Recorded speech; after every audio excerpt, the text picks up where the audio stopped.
First up, well, a deal Brexit has been agreed between the United Kingdom and the European Union. The UK Prime Minister Boris Johnson has tweeted saying that we have got a great new deal that takes back control. The European Commission President Jean-Claude Juncker said that it was a fair and balanced agreement. The deal will still need the approval of both the UK and the European parliaments. The DUP has not signalled its support for the deal. Just hours before the crucial EU summit in Brussels, the chief Brexit negotiator Michael Barnier had announced the deal. Listen in.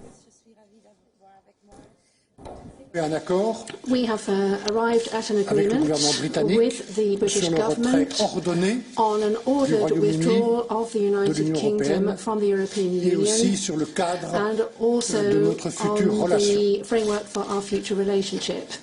This is the result of intensive work on the part of the two negotiating teams, and I'd like to thank them in person. Obviously the British team and our own team for their tenacity and professionalism. This agreement has been agreed between negotiators with President Juncker this morning with Prime Minister Johnson. He concluded this and he will present this later on at the European Council of the 27. I would also like to offer my personal thanks to him for his confidence over the last 3 years. I'd like to thank President Donald Tusk on the Council side and his whole team. That is who I wish to thank. And Wion's Mandy Clark is now joining us live from London for the very latest on this. And Mandy, what does this exactly mean, this agreement that has now been agreed upon between the UK and European Union, with, of course, the European Commission President also saying it's a balanced deal and Boris Johnson saying it's a great deal? What's the next step?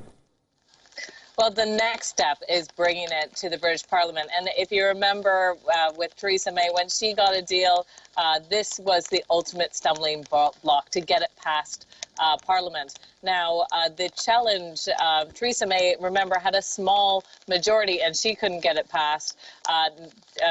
Boris Johnson has a minority. He doesn't have a majority in government. He did rely largely on the DUP, which is that Northern Ireland small party that would bolster the numbers, but they have said they don't like the deal. So he's going to have some way in convincing them to approve it. Then also Labour politicians. Now, there is a big push in Britain. People are getting tired of Brexit. And if it's seen as an acceptable deal, there'll be pressure on MPs to push this forward.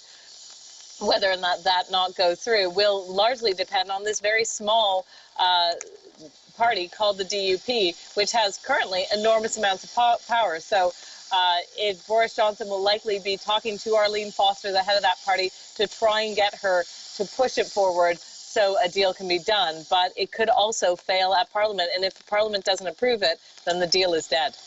All right, the deal is dead if, of course, Boris Johnson can't push it through Parliament and can't push it with the DUP. Mandy Clark, thanks very much indeed for joining us with the latest.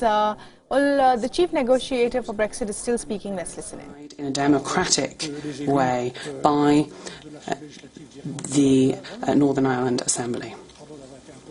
I apologise for going on at length, but I could see that there was mutual goodwill in wishing to find a solution to the most sensitive issues, ensuring the peace in Ireland. Thank you. Ok, on prend encore une question. Lorenzo. Voilà. Oui. Bonjour, Monsieur Barnier. Lorenzo Consoliano, Asca News Italy. Hello, Mr. Barnier. I'd like to ask a question about the consent procedure. What happens if, at one stage, the Northern Ireland Assembly decides that it no longer wishes to adhere to European rules. What happens then? Because then there will be no guarantees. There were guarantees with the backstop, but that's not the case there. And then lastly, on VAT, VAT was mentioned as a problem that arose at the last minute, but we don't know what happened. What's going to happen with VAT? On VAT, finally overnight we came up with an agreement, and you'll see that in detail. There was a point concerning the need for consistency between various VAT rates for everyday consumables, for ordinary citizens, and for certain categories of these products there should be no difference between the rights applied. Sometimes it might be zero duty in the Republic of Ireland, whereas next door in Northern Ireland it would have to be the same. So we needed to come up with a mechanism to allow that consistency between rates.